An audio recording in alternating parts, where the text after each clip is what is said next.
he has utterly neglected to attend to them. Open for business. Colonial Americans' objection to suspended legislation furthering the push toward a Declaration of Independence. Guest essayist John McCurdy. He has forbidden his governors to pass laws of immediate and pressing importance unless suspended in their operation till his assent should be obtained, and when so suspended he has utterly neglected to attend to them. Everyone knows what paper money is. Even in the days of credit cards and Apple Pay, there is something reliable about a greenback, often with a founder's face on it, George Washington, Alexander Hamilton, or, if you're really lucky, Benjamin Franklin. But paper money wasn't always so reliable. The federal government only started issuing the paper currency about 100 years ago. Before that, paper money carried with it a great deal of risk. Instead of the government, local banks printed paper money. But if that bank went out of business, your money wasn't worth the paper it was printed on. Paper money was a big deal when men like Washington, Jefferson, and Franklin were founding the United States. With very little gold or silver in America, people needed a reliable medium of exchange to purchase goods and services. Several colonial governments tried to address this issue. In 1690, Massachusetts issued the first paper currency in America, something it called tax anticipation notes.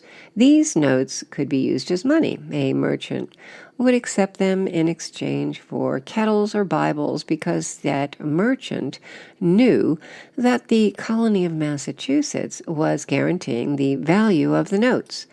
When Great Britain went to war with France in the 1750s, many American colonies followed Massachusetts' lead. They printed paper money and used this currency to pay for soldiers, weapons, and forts. As had been the case in Massachusetts, colonial merchants were happy to accept these notes because they knew that the government guaranteed their value. But British merchants hated colonial currency. Many British traders had extensive networks that stretched from India to Africa and the Caribbean.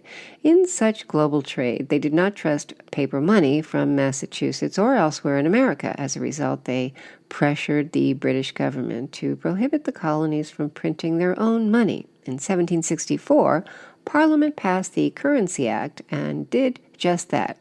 The Americans did not like the Currency Act because it took large amounts of money out of circulation. This was a particular problem when a Parliament demanded that the colonists pay taxes to Britain. How could Americans pay their taxes with no money?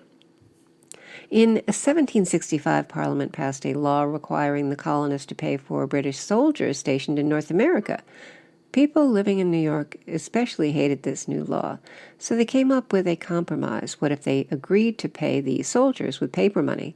In December 1769, the New York legislature voted to issue 120,000 pounds in paper money. Of this, 2,000 pounds would go directly to the British Army. The legislature then sent this plan to the New York governor, Cadwallader Colden, as he had to sign the bill before it became law. Colden was unsure of what to do. The bill clearly violated the Currency Act, but if he vetoed the bill, then there would be no money for the troops. Ultimately, Governor Colden signed the bill into law, but first he attached a suspending clause. Suspending clauses were typical in colonial America. Essentially, they stated that the law would not take effect until the king's advisors had a chance to review the legislation and either approve it or reject it. The British government viewed this as a necessary means of keeping colonies from violating British laws like the Currency Act. The Americans, however, had a much darker view of suspending clauses. They saw them as a way for the king to take away their rights by canceling laws passed by the legislatures. That is what this passage in the Declaration of Independence refers to. Although the document does not mention paper money, the Currency Act, or New York, many people made this connection in 1776.